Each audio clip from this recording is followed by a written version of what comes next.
हे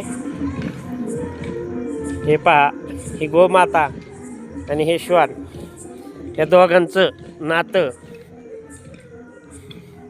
माई लेकरासारखं आहे. आणि ही गाई, हिचा पुनर्जन्म झालेला आहे. मांडोगण फराटा येथील ही जी गाय आहे, ही गोमाता. हे पहा, हिचं ऑपरेशन कुत्र्यांनी हिला चावा घेतल्यामुळं, परंतु या श्वान आणि गोमाता ही एकमेकांपासून दूर जात नाहीत.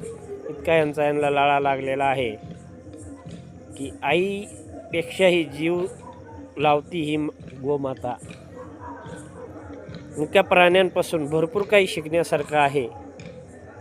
हेही तितकंच अतिशय महत्त्वाचं आहे. मानव हा विसरून चालला आहे, परंतु जनावर मात्र विसरत नाही आहे की नाही भगवंताची लीला.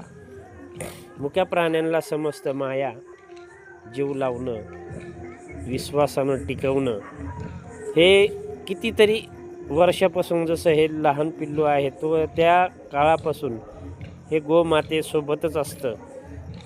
हे दोघं एकमेकापासून दूर राहत नाहीत.